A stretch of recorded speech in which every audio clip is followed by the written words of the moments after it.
All right, away we go. Thursday podcast for you. Al, what is up? Oh, hi there, Jerry. The other day we were talking about something. I got a big response as far as people DMing me. We talked about somehow we got into when we were in like grade school or junior high or even high school, how some people had nunchucks. Oh, yeah. And Chinese stars. Yes. We did this yesterday. Was it yesterday? Yeah, it was yesterday. And we're like, where did we get these from? And a lot of people reached out to me to tell me where they used to get their Army-Navy store? No one mentioned that. Okay. I got a lot of flea markets were very big. People Interesting. said the flea markets had them. Okay. And then other people said sometimes the self-defense, like where you would take self-defense classes. They would sell them there? They would sell them there as well. Huh. Were you a big flea market goer when you were younger? No, not at all. Now, you worked at a flea market. You did sell I sold some jackets clothing there. Yes. at a flea market. Yes, I did. I would get damaged jackets. Yeah. That I would. So when Members Only was winding down, my dad was the CFO at the time. When they were winding down, they were sold essentially. There was an overstock of clothing. And I remember him telling me one time that he had these guys that would come in and sift through all the damaged clothing, and they would pick out the good stuff and they would go sell it. And they sold it really cheap, meaning the company to the person. I'm like, well, can I do that? I was just driving at the time. And he's like, yeah, if you want to. He goes, but you got to you got to pay for it. I'm like, that's fine. What are we talking about? And I remember him telling me, he's like, well, depending upon the damage, like you could get leather coats for like $40 and you could get shirts for $5. I was like, you're kidding. So one day with him, I went in and they had a huge warehouse, and you would go in this back room for the overflow for the damages. And the amount of clothing that was back there was insane.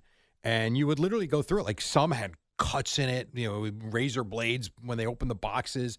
Other jackets, I'm like, what is wrong with this coat? He goes, oh, and he would show me, there's a stitching out of place. I'm like, no one's going to see that. He goes, yeah, but I can't sell it. So I would wind up, I started with shirts and leather jackets. These leather jackets, I believe, were retailing for $250 at JCPenney. I was selling them for $90. And I remember guys coming up to me at the table, and they would be like, these hot? I'm like, what? They hot? Where'd you steal them from? I'm like, no. I bought them. No, you didn't buy them. People didn't understand.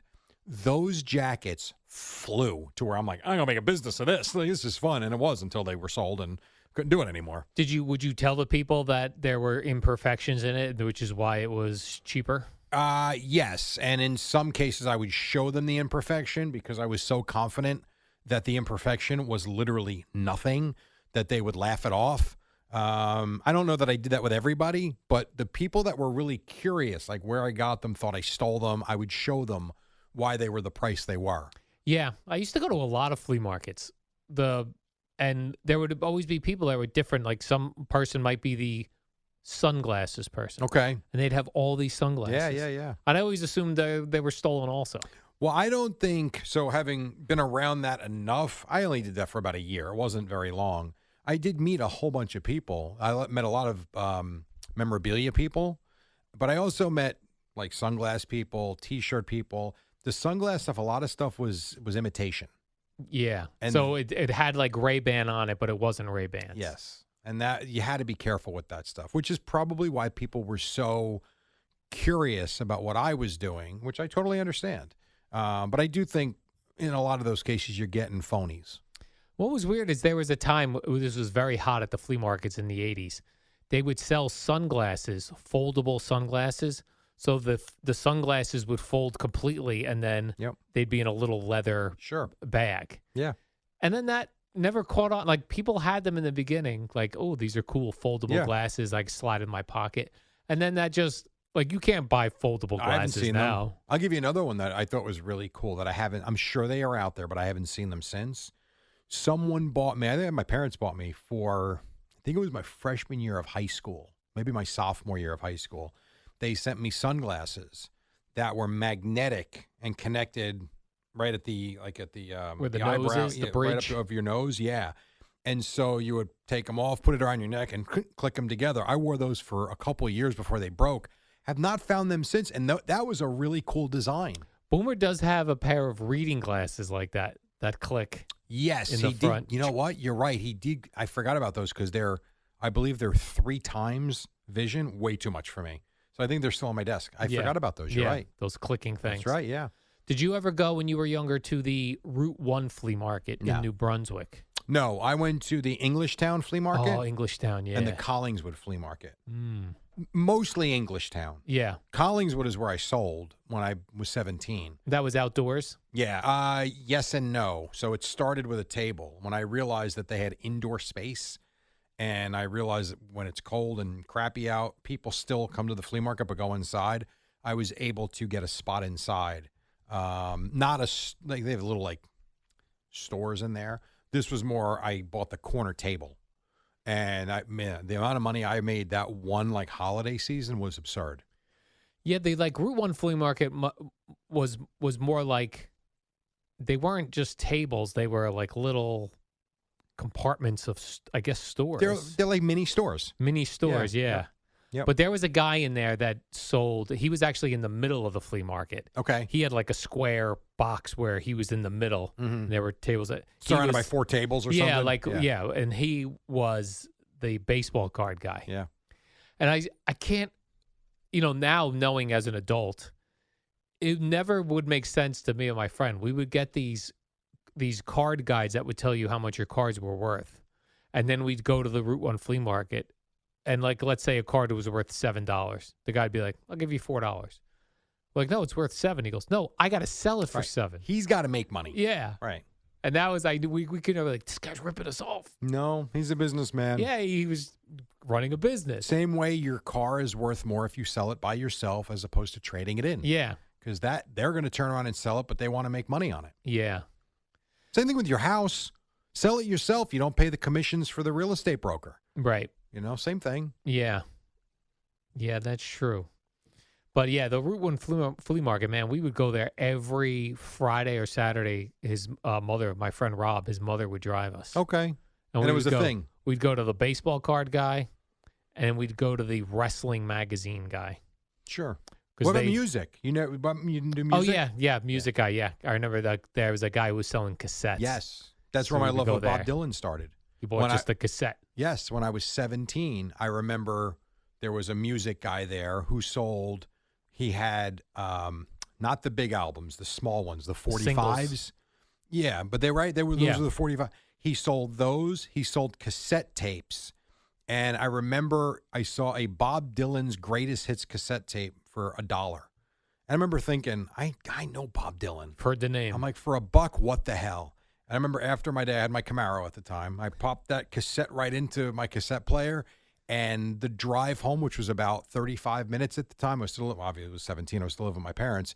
We were in Old Bridge at that point. Driving back from Collingswood to Old Bridge, I got through a lot of the first 6 songs or so, and I knew them all. I just never knew it was Bob Dylan. And from that point, I remember just listening to Bob Dylan that whole summer.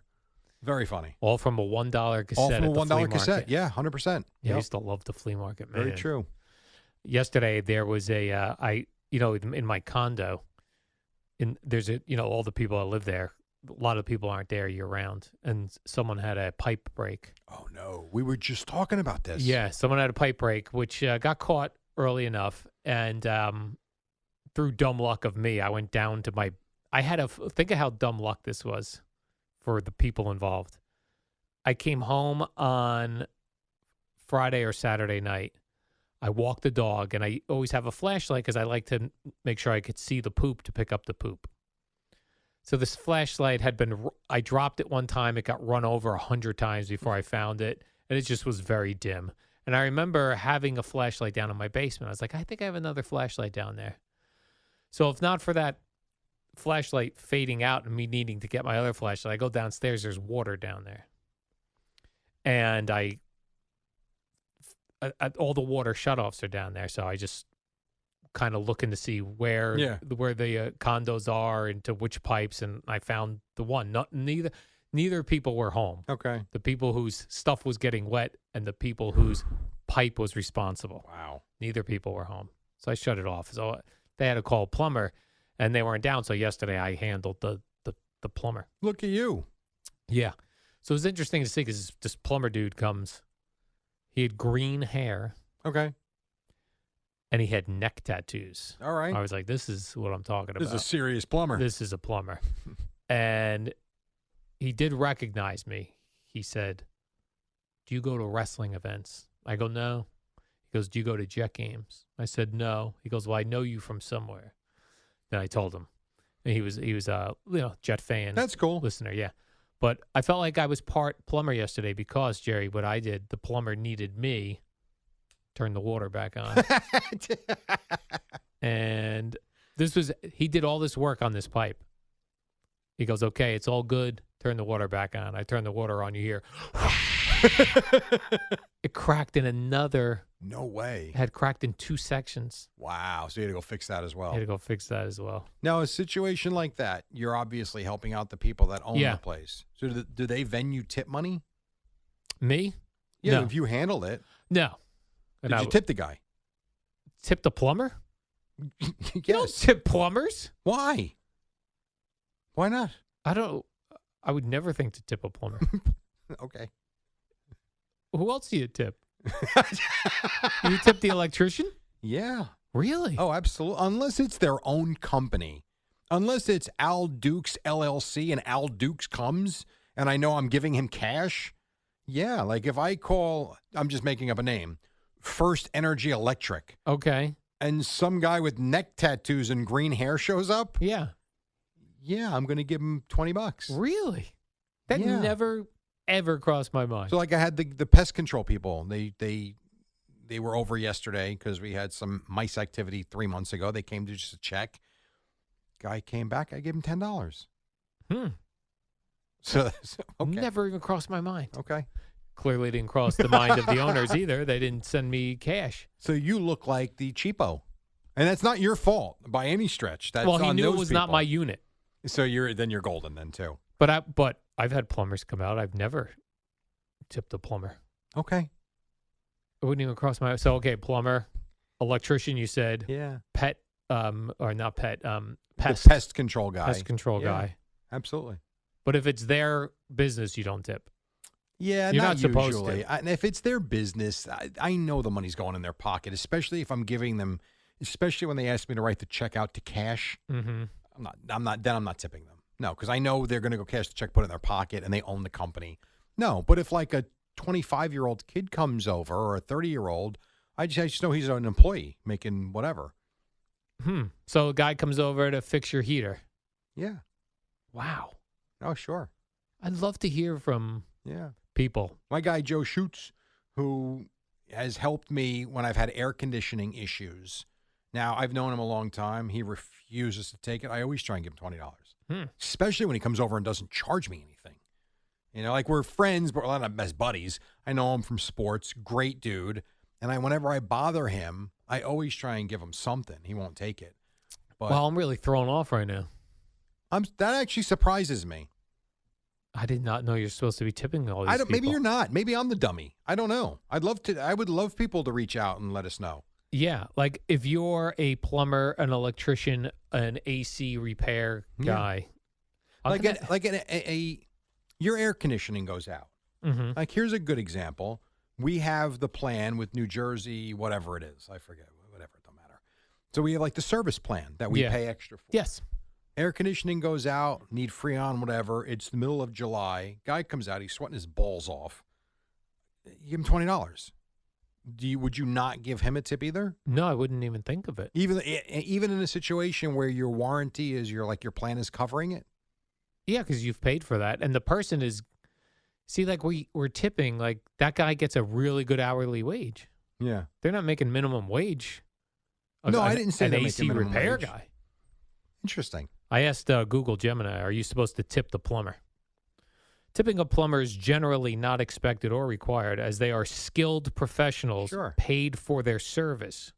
However, it is a nice gesture to tip $10 to $50 or 10 to 15% for exceptional service, emergency after-hour calls, or particularly dirty, difficult job. Yeah. When to consider a tip, above and beyond service, emergency calls, dirty jobs. Okay. And like here's a good one too. So we had this is remarkable. We had almost a flood in the basement again. Okay. Like 4 or 5 months ago. We caught it in time before it progressed to anything terrible because the drain pipe from the pipes in the house, even the bath, like everything, got backed up. And my thought was too much toilet paper. Like, what are you guys doing? I'm like yelling at my kids, like, well, I got to deal with this now. On a Sunday evening, a 24-hour place, these two guys came over. And as it turned out, there's he said like a pinhole crack in the steel pipe, and weeds started to form and blocked it. That's what it was. Pulled it out. He like this is what's blocking it. This was great too. He goes, we can get this handled for you though. He goes, what we'll do is we'll dig the trench from here out to the street so that it'll never happen again, and we'll close it up and all this. I'm like, okay. I'm like, that sounds expensive. He goes, it's really not. He goes, like $5,000. Like, it's really not expensive. Like, what? Okay. Anyhow, so these guys came out at like 6, 7 o'clock on a Sunday evening in July or August, whatever it was. And they were there for about an hour. I mean, they charged me $400. I gave them $25 each. And I actually thought I was being cheap. So I'm wondering if that's one where, because it's a Sunday evening, it's kind of on the spur of the moment. Maybe I should give them 50 each. Maybe I shouldn't give them anything. I don't know. Yeah, this is very puzzling. I'm sorry. I didn't mean to throw you off. I'm sorry. I can't wait to hear from the men and women who work in these industries. Yeah. To whether they get tipped. I'd love to know the percentage of customers that tip them. Yeah. I then asked, are you supposed to tip the electrician? No, you are not required or expected to tip an electrician, as they are skilled tradespeople who set their own rates or are paid well by their employer. While roughly 84% of people do not tip, it is acceptable to offer $20 to $50 or snacks or lunch if they went above or beyond. Well, then why do we tip the Uber driver? If they are making a good... Now, I understand it ain't... I know Uber takes their fee for sure. But they're just driving us from point A to point B and getting, I think it's 60% or 58% of the fare. Yeah, I always thought you were supposed to tip if the person being paid was not making minimum wage, like a waiter, a bartender. Okay, well, an Uber driver's making more than minimum wage. Right. It's a really weird thing. Like if you, let me ask you this. You bring your car to the mechanic. You tipping the mechanic? So that's an interesting one. At a smaller shop, when the answer for me is yes and no. At a smaller shop that I used to go to, I knew the owner of the shop, and I knew he had 2 employees. It's 2 bays. So when I would go, they would explain what they did, and I knew the owner wasn't doing the work. Great dude, but it was, yeah, I did tip those 2 guys. After he retired and sold the place, I went somewhere else, a much bigger facility. Never really saw the mechanic, and it was more sterile. You went in, you paid your bill, and they gave you your keys. I wasn't going to go hunt down the mechanic. Which one of you fellas worked on this car? Yeah, that I didn't do. The only time I did that was when I brought my car in, and I had a flat tire, and one of the mechanics came out. He goes, I can fix that in 5 minutes, and he did. I gave him, I think he charged me $15 to fix the flat, and I gave him $10. But that was like right in front of me. What about this? You break down, you call AAA. They come and they tow your car. You got to tip that guy? Yes, and I have. Yeah, because when the last time that happened, I was working for Don LaGreca at Sports Phone in Franklin Lakes, New Jersey, and the AAA driver took me with him at 1 o'clock in the morning and drove me 70 miles home. I did, yeah. I actually went in and wrote him. I had no cash. I had no money. I was broke at the time. I wrote him a check for $50, I believe. Yeah, I think that's the other funny thing nowadays is people don't have cash. So it's even if I know I asked if they have Venmo now. AC repairman, that's a good idea. I do. Even if I know the AC repairman's coming, I don't have. Boy, I'm really feeling like, people are probably like, this cheap son of a... Or I'm an idiot. I'm going to figure this out. You should write a book, a tipping book. I'm going to tweet. Al's Guide to Tipping. You know how many people that would help? Yeah, it would help a lot of people. It sure would. Because I'm confused by it all, to be quite honest. I'm going to say, attention, plumbers, electricians, pest control, and what was the other one? All skilled service people. Yeah. You know? What percentage of customers, like if you're a plumber and you have 10 stops today, how many out of 10 are giving you a tip? I've thought about that. Yeah. You know, if they're making a tip on 80% of their stops, they're making a lot of extra money. Yeah. A lot of extra money. One that's always bothered me, and we've talked about this too, especially with the apps now, and I use the Slice app for pizza when I will still go pick up food, but sometimes I don't. I hate when they want the tip up front. I know. Well, what if they toss the pizza into the driveway and you get the notification delivered? Yeah, delivered. I farted on your pizza. Right. Or it's ice cold, or I know. I thought the whole idea of the tip is do good service, then I'll tip you based on the service you provide. Yeah, now it's like, give us a tip and we won't fart on your pizza. Otherwise, we will. It does feel like that. Yeah, I know. I don't agree. like that. I don't like that at all. Oh, I can't wait to see what the All replies right, good. are. I'm gonna look into that. Interesting. I'm gonna send that. Here's what I'm gonna do, Jerry, just to give you an idea what my day's like. Yes. I'm gonna send that before I leave, Okay. so that when I'm enjoying my lunch, You'll have something to look at. There you go. exactly. There's nothing wrong with that. All right, good. All right. And we'll report back here. Oh, tomorrow's Friday. Tomorrow is Friday, yes. We'll report at some point back. My wife's birthday today. Oh, happy birthday! She turned 28. Wow, very young. I know you love them young, Jerry. Yes. You love a young one. That is for sure. Happy birthday. Are you guys the same age? You went to school together, right? Same We age. did. I am 3 weeks younger than her. 3 weeks younger. Correct. So your birthday was 3 weeks ago? No, that would make me 3 weeks older than her, you moron.